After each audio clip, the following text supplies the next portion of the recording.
It's funny, and you talk about it being this like US thing, the like values and mission. And I remember when we were like 10 people, and my co-founder Brendan and I were like, there's something about the fact that we're still doing this and this is actually fun, and that like there's something unique here. And we're like, I think is this our culture? Is this what culture is?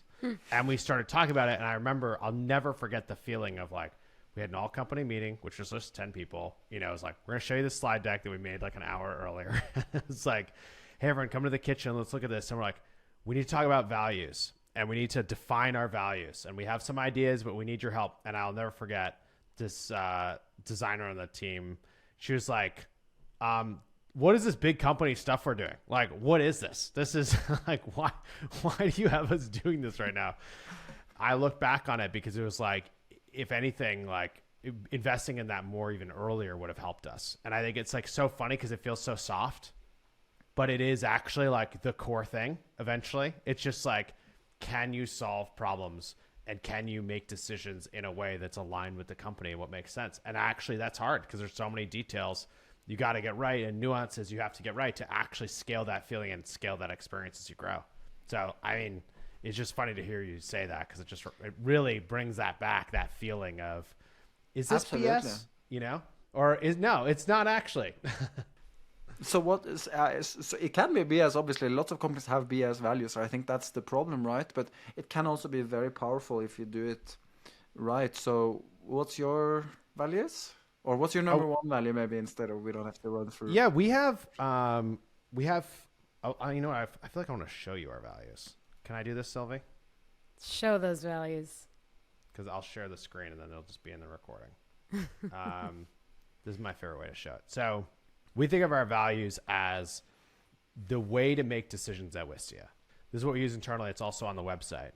The first one is center the customer.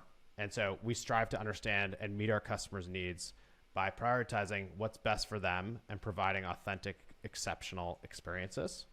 And so when you're making decisions, take the customer into account, think about the customer, put the customer first is the idea. The next one is keep it simple. To find simple solutions that are clear and easy to understand, we focus on the core of the problems we're trying to solve. So this is like basically from hard-won lessons of trying to make things too complex. Like I feel like a lot of times, I don't know if you've had the same experience, you come up with a solution that's really complex and you feel really smart. And then it's so like taxing to continue to manage this complex solution or communicate to other people that we'd prefer to make a simpler decision because that's going to be easier to maintain, easier for people to understand, better for customers, better to the team than a more complex one. Does that make sense? Yeah, for sure. We have something similar. I like it, but it's very hard to implement this. Keep it simple. It is hard. It's like, that's why it's a value. It's actually hard to do.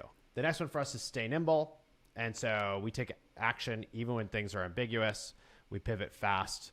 We find a better approach to new information. So this idea is we're constantly learning. We need you to stay nimble as we're in markets that are changing a lot. Our product is changing a lot. The competitive landscape is changing a lot. We can't get too married to any one solution. We need to be able to change, take ownership. So when we encounter a challenge, we figure out a way forward to resolve it together. This is like, we need you to think like an owner in the business. And the last one is focus on outcomes. So we stay super focused on the end goal. That means we're open to changing our paths and processes to get results. And so that's for us what's worked. Yeah. And my lesson is like, as we've done this more and more and more, people have adopted it more and more. And then ultimately what we don't hear is like, hey, how do you do this in a Wistia way? Like, hopefully if you have a tough decision, you can use these values to figure it out. Sorry, I went off such a tangent on this. I really wanted to go on this, but as you can see, I got too excited. So sorry for giving you my full talking too values loud. presentation. No, that was great. Super interesting. I love to hear about other companies' values. I feel like a lot of startups are doing it right, and a lot of big companies are doing it wrong. And I think that's part of the reasons why startups are growing and winning, and the big companies are just kind of creating this demoralizing cultures because they're not taking it seriously enough. Yeah. So yeah, I think in big companies too, like you can end up with a situation of people getting too political. Like it's more about how do you use your political status to move through the organization, and like how do we actually drive success.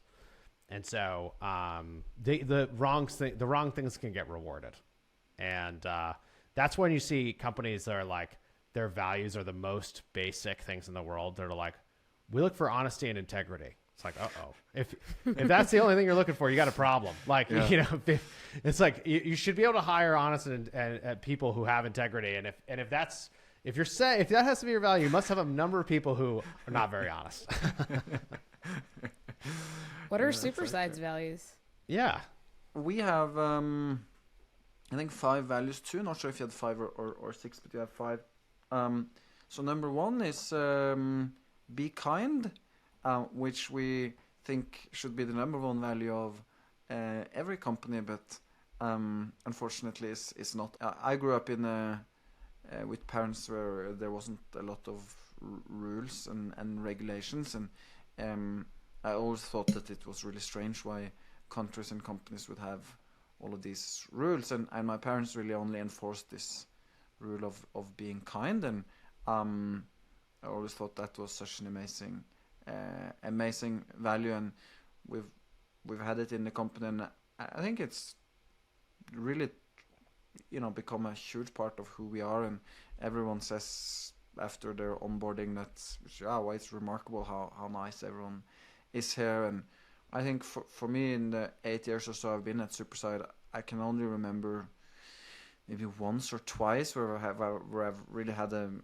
actual fight with people. I just really dislike fighting, and it seems completely unnecessary to me. And then everyone's like, but then are you just all like consensus and harmony and blah blah blah, and that's why also we have our second value, which is to seek the truth.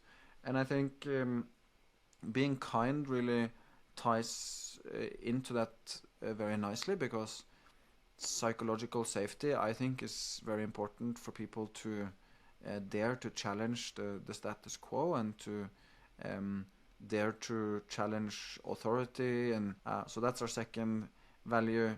The third value is called speed is safety, which is sort of a mountain climbing tagline, which is because when you're out and you're trying to climb a mountain, and it's very tempting to make sure everything is like super secure and the ropes, and you check everything, but most of the injuries in the mountains actually happens because people aren't making it to the top fast enough, and so they kind of just get stuck in the middle, or get hit by a stone or something. But there can always be bad weather can come, or the sun goes down, and then and that's kind of a metaphor, obviously, for changing conditions in the industry, and the need to just kind of continuously move forward, and it's just better to make a decision and go for it than to stand still.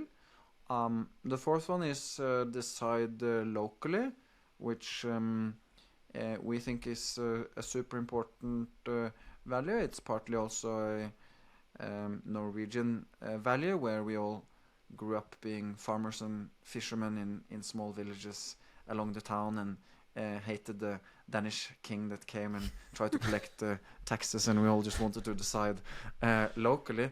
And so we're trying to just let people be autonomous and run with their own thing. It's not always easy, but we're trying to commit to that. And then finally, it's a value that's called roll up your sleeves. I think very similar to what you said, around taking ownership, but even more kind of trying to applaud the people that are doing the dishes, if you will.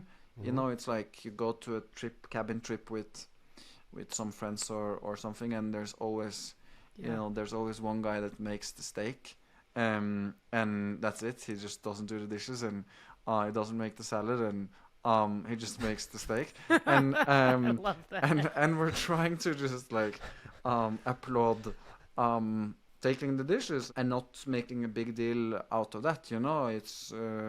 It's not that annoying to do the dishes, and everyone needs to do it once in a while. Especially if everyone does it.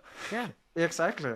And if you have that culture where everyone just like contributes after dinner, puts everything into the dishwasher and cleans up, it takes 5 minutes and everything's done. And so you get that culture in the company, and it's really nice for everyone when everyone answers their email on time, and does all their boring things is done on time. It's hard for me. It's hard for everyone because it means that you just have to do all of those boring tasks. But at the end of the day, like a job is a job, and you get paid because it's a job. And there are some boring tasks involved in running a company. So that's life. And yeah, people seem to appreciate that value.